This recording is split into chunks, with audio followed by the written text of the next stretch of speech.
ಪೂಜ್ಯರಲ್ಲಿ ತಮ್ಮೆಲ್ಲರಲ್ಲಿ ಪ್ರಣಾಮಗಳು.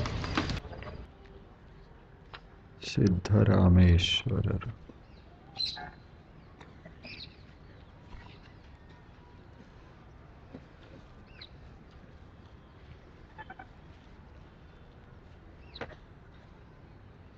ಯೋಗಿಗಳು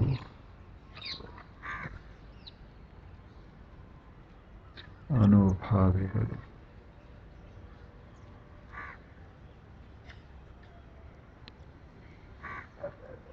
ಬದುಕನ್ನು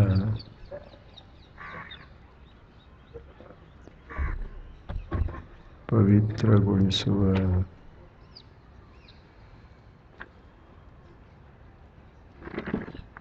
ವಿಧಾನಗಳನ್ನು ಅವರು ಬಳಸಿದರು.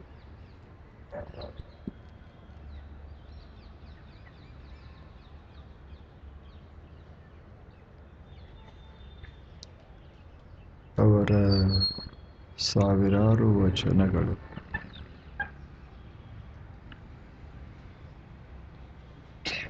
ಅವುಗಳಲ್ಲಿ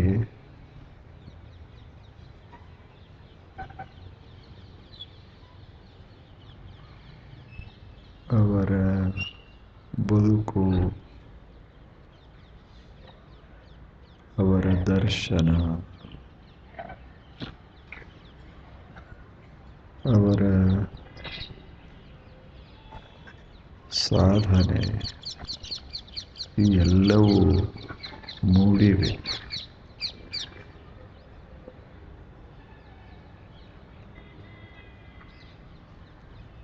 ಒಂಬತ್ತು 900 ವರ್ಷಗಳ ಹಿಂದೆ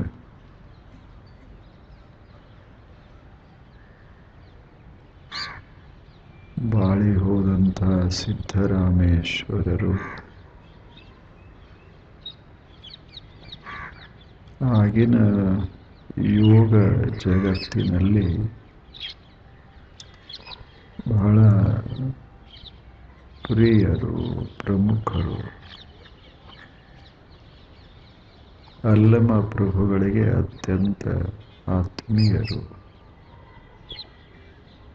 ಅಂಥ ಸಿದ್ಧರಾಮೇಶ್ವರ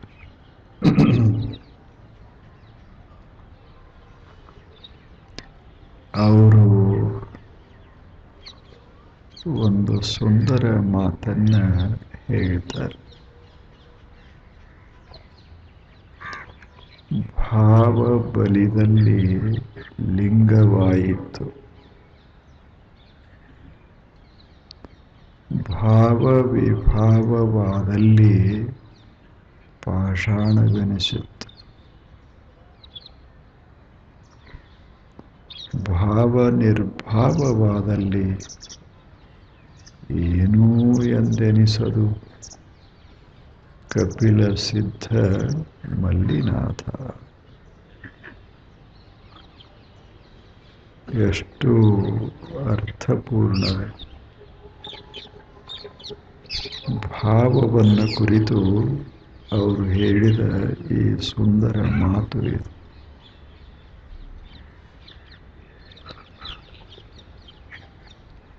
ಮಾತನ್ನು ಮೆಲುಕು ಹಾಕಬೇಕು. ಅದು ನಮಗೆ ಪಥದರ್ಶನ ಮಾಡಿಸ್ತದೆ. ನಮ್ಮ ಬದುಕಿಗೆ ಹೊಸ ರೂಪ ಕೊಡುತ್ತದೆ. ಬಲ್ಲವರ ಮಾತುಗಳೇ ಹಾಡು. ಹೇಳಿಲ್ಲೇನು, ಶರಣರು ಹೇಳಿದರು, ಮಾತೆಂಬುದು ಜ್ಯೋತಿರ್ಲಿಂಗ. ಎಷ್ಟು ಒಂದು ಮಾತಿನಲ್ಲಿ ಎಂಥ ಅರ್ಥ. ಮಾತಂದ್ರೆ ಏನು, ಸಾಮಾನ್ಯ ಏನು, ಅದು ಜ್ಯೋತಿರ್ಲಿಂಗ ಇತ್ತು. ಸದಾ ಜಾಜ್ವಲಿಸುವ ಜ್ಯೋತಿರ್ಲಿಂಗ. ಹಾಗ ಮಾತು ಅನ್ನೋದು ಜ್ಞಾನದ ಜ್ಯೋತಿರ್ಲಿಂಗ. ಅದನ್ನು ನಮ್ಮ ಮನಸ್ಸಿನಲ್ಲಿ ನಾವು ಇಟ್ಟುಕೊಂಡ್ರೆ ಮನಸ್ಸಿನ ಕತ್ತಲೆ ಹೋಗ್ತದೆ. ಅಂಥ ಮಾತು. ಮನಸ್ಸಿನಲ್ಲಿರುವಂಥ ದುಃಖ, ದೌರ್ಮನಸ್ಯ ಎಲ್ಲವೂ ಮರೆಯಾಗ್ತದೆ. ಅಂಥ ಮಾತು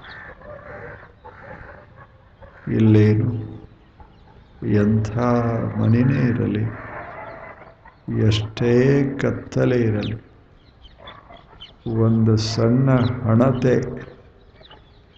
ಒಂದು ಸಣ್ಣ ಪಣತಿ ಹೀಗೆ ಉರಿತಿತ್ತು ಅಂದರೆ ಮನೆಯೆಲ್ಲ ಬೆಳಕಾಗ್ತು, ಮನೆಯೆಲ್ಲ ಬೆಳಕಾಗ್ತು. ಮುತ್ತು ರತ್ನಗಳಿಂದ ಬೆಳಕಾಗುವುದಿಲ್ಲ, ವಸ್ತು ಒಡವೆಗಳಿಂದ ಬೆಳಕಾಗುವುದಿಲ್ಲ, ಕತ್ತಲೆ ಹೋಗುವುದಿಲ್ಲ. 1 ಕಿಲೋ ಬಂಗಾರ ಮನೆಯಾಗ ತಂದಿಟ್ರೆ ಕತ್ತಲೆ ಹೋಗ್ತದೇನು? ಬರೀ ಒಂದು ಸಣ್ಣ ಪಣತೆ, 1-2 ಚಮಚ ಎಣ್ಣೆ, ಒಂದು ಎದಕ್ಕೂ ಬರದ ಒಂದು ಬತ್ತಿ ಸಾಕು. ಅದಕ್ಕೆ ಹಚ್ಚಿದರೆ ಸಾಕು, ಮನೆ ಬೆಳಗ್ತದೆ. ಅದು ಜ್ಯೋತಿ. ಅದು ಜ್ಯೋತಿಯಂಥ ವಸ್ತು ಈ ಜಗತ್ತಿನಲ್ಲಿ ಯಾವುದದೆ ಹೇಳು? ಎಲ್ಲದರ ಸೌಂದರ್ಯವನ್ನು ತೋರಿಸುವ ಶಕ್ತಿ ಜ್ಯೋತಿಗೆ. ತನಗೆ ಬೆಲೆ ಇಲ್ಲ, ಆದರೆ ಬೆಲೆಯುಳ್ಳದ್ದನ್ನೆಲ್ಲ ತೋರಿಸ್ತದೆ. ಒಂದು ಪಣತೆಯ ಬೆಲೆ ಎಷ್ಟು ಹೇಳಿ?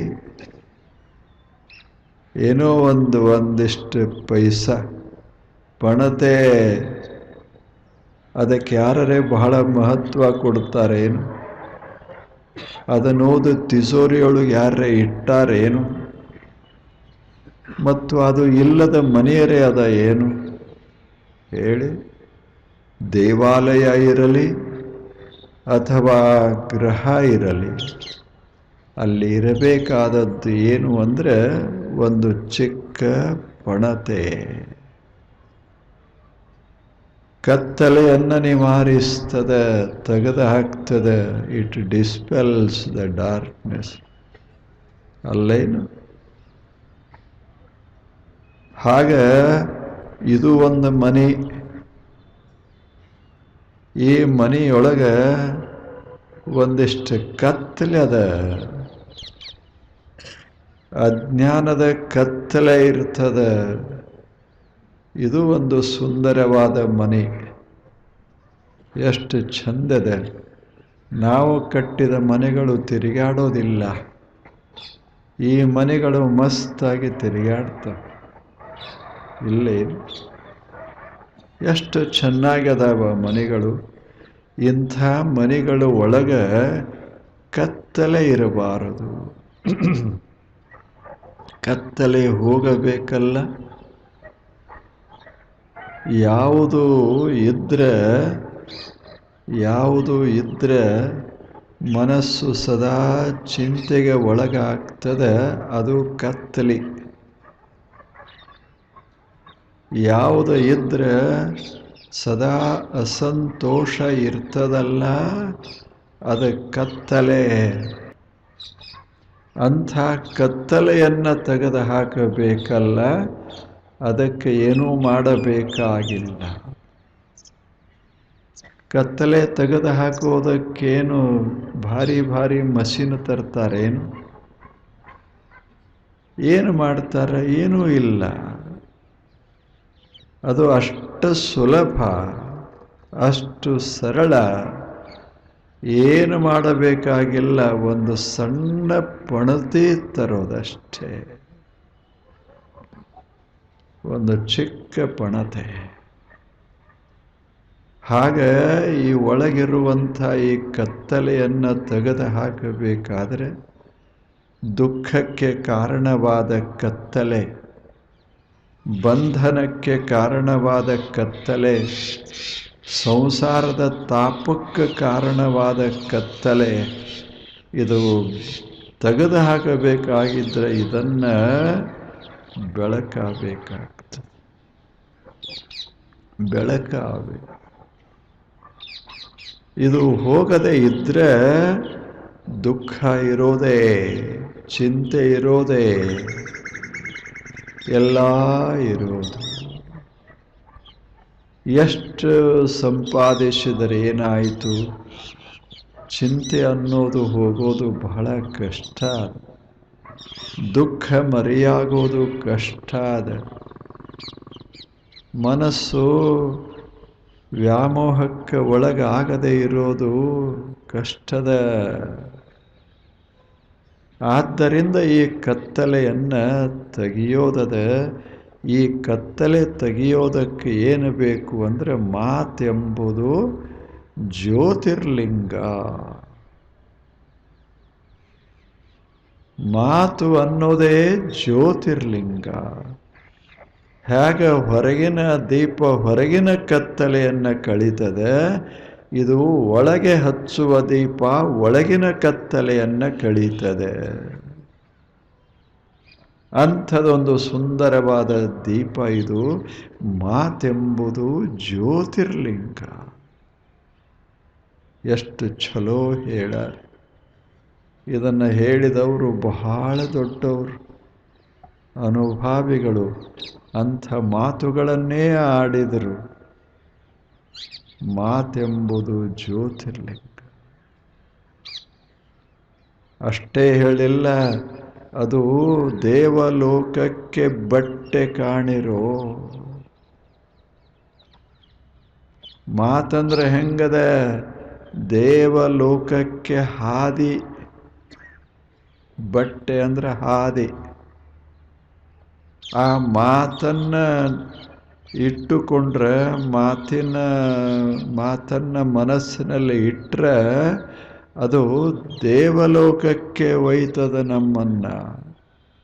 ಅಂದರೆ ಆನಂದ ಲೋಕಕ್ಕೆ ಒಯ್ತದೆ, ಪ್ರಶಾಂತಿಯ ಲೋಕಕ್ಕೆ ಒಯ್ತದೆ, ಅನುಭವ ಲೋಕಕ್ಕೆ ಒಯ್ತದೆ. ಅಂಥ ಮಾತು ಅದು ದೇವಲೋಕಕ್ಕೆ ಬಟ್ಟೆ ಕಾಣಿರೋ. ಎಷ್ಟು ಛಲೋ ಈ ಎರಡು ಮಾತುಗಳು. ಅಂದರೆ ಮಾತಿನ ಸಾಮರ್ಥ್ಯ ಎಷ್ಟದೆ. ಇಂದ ಜ್ಞಾನಿಗಳಿಂದ ಋಷಿಗಳು ಇಲ್ಲ, ಅವರ ಮಾತುಗಳದಾವ. ಇಂದ ಸಂತರು ಇಲ್ಲ, ಅಭಂಗಗಳದಾವ. ಶರಣರಿಲ್ಲ, ವಚನಗಳದಾವ. ಇಲ್ಲವೇನು?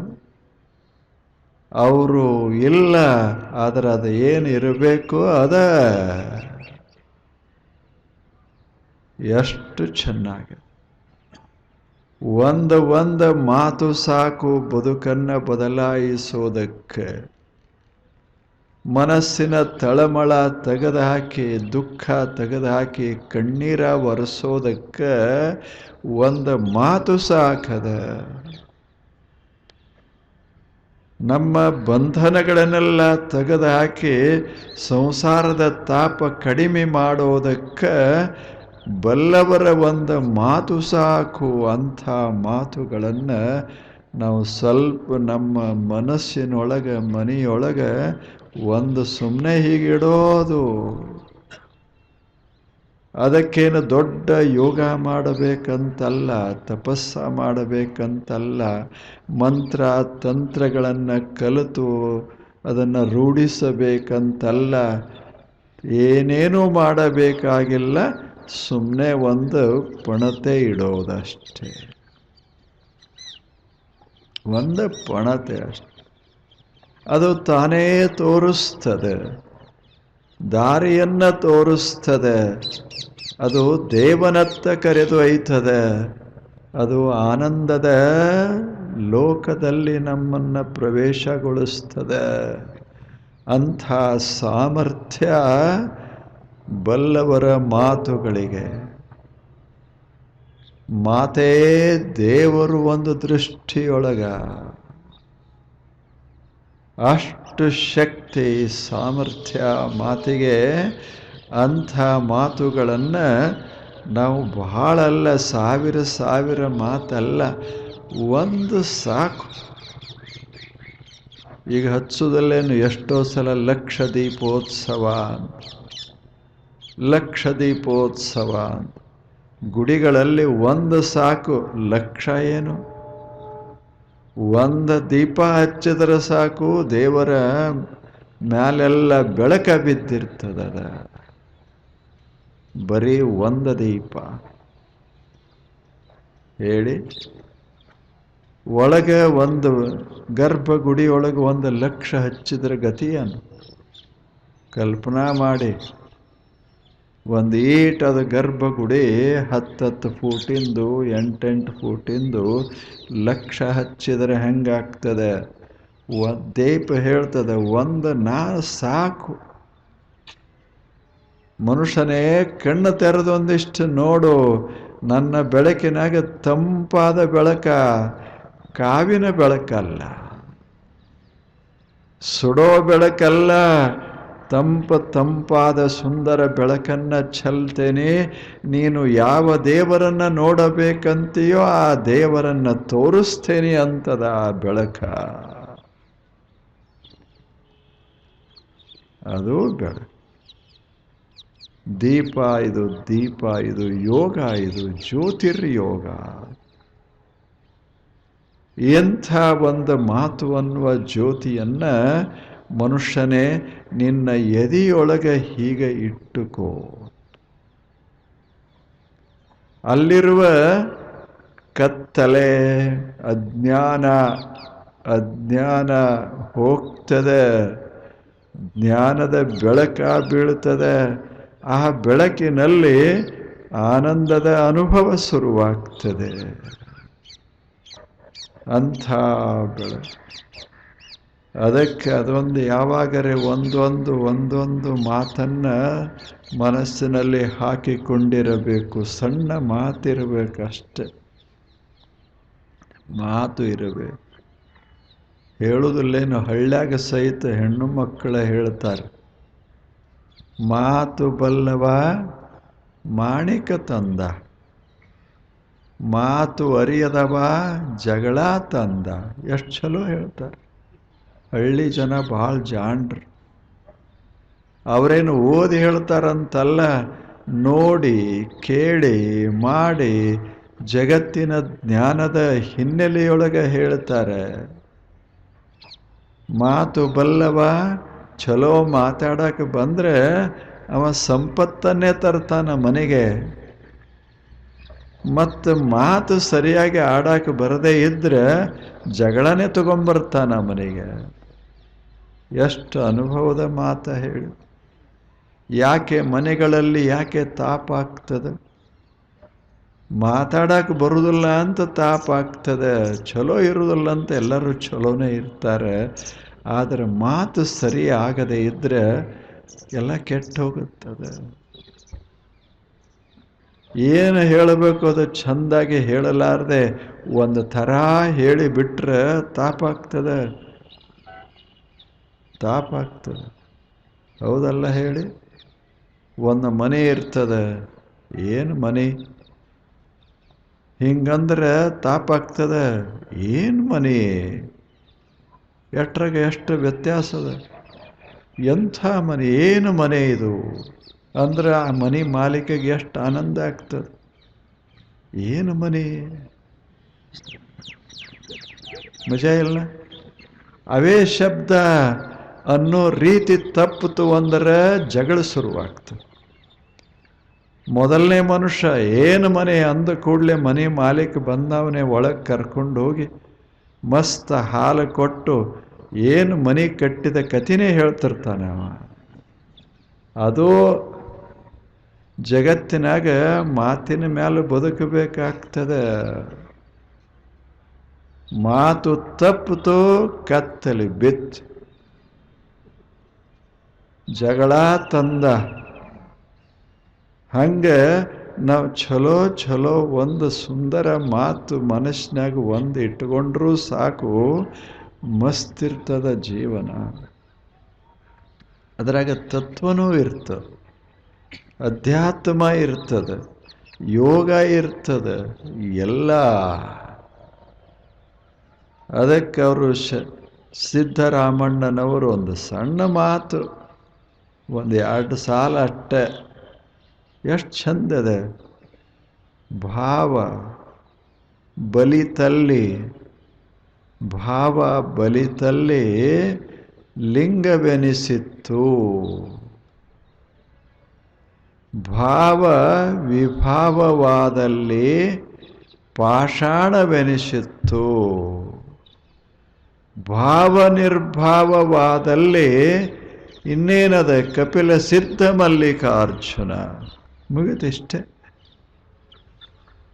ಭಾವ ಏನೇನು ಮಾಡ್ತದ ಅನ್ನೋದನ್ನು ಈ 3 ಶಬ್ದಗಳಲ್ಲಿ ಹೇಳ. ಭಾವ ಏನು ಮಾಡ್ತದೆ? ಭಾವ ಅದ್ಭುತ ಮಾಡ್ತದೆ. ಭಾವ ವಿಭಾವವಾದಲ್ಲಿ ಪಾಷಾಣವೆನಿಸಿತ್ತು. ಭಾವ ಬದಲಾಯಿತು, ವಿಭಾವ ಆಯಿತು, ಸ್ವಲ್ಪ ಮಲಿನ ಆಯಿತು, ಅದು ಸುಂದರವಾಗಿ ಅರಳಲಿಲ್ಲ. ಇದೇನು ಕಲ್ಲ?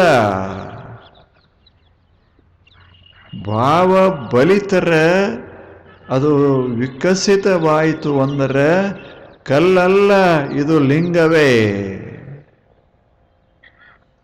ಭಾವ ಏನು ಮಾಡ್ತದೆ ಹೇಳಿ? ವಸ್ತು ಹಂಗ ಇರ್ತದೆ, ಅದನ್ನು ಬದಲಾಯಿಸೋದೇ ಭಾವ. ಭಾವ ಇಲ್ಲೇನು ಸೂರ್ಯ ಅದಾನ, ಸೂರ್ಯನ ಕಡೆ ಏನು ಉರಿತಾನ, ಇಷ್ಟು ಅನ್ನಕ್ಕೂ ಬರ್ತದೆ. ಇದೇನು ಸೂರ್ಯ ಅನ್ನಕ್ಕೂ ಬರ್ತದೆ. ಆದರೆ ಸೂರ್ಯ ಎಂಥವ ಹೇಳಿ? ಜಗತ್ತನ್ನೇ ಬೆಳಗುವ ಸೂರ್ಯ,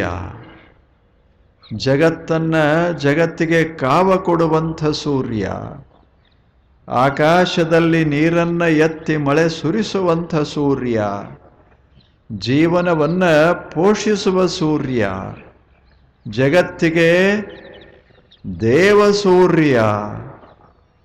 ಹಿಂಗ ಅಂದ್ರೆ ಭಾವದಲ್ಲಿ ಸೂರ್ಯನೇ ದೇವರು. ದೇವರು ಅವನು ಬಿಟ್ಟೇನದ ಹೇಳಿ? ಇಂದ ಸೂರ್ಯವಾದರೆ ಎಲ್ಲದ ಹೇಳಿ? ಎಲ್ಲ ಮುಖದ ಕಳೆಗಳು ಹೋಗೇ ಬಿಡ್ತಾವ. ನಾಳೆ ಬನ್ನಿ. ನಮಸ್ಕಾರ.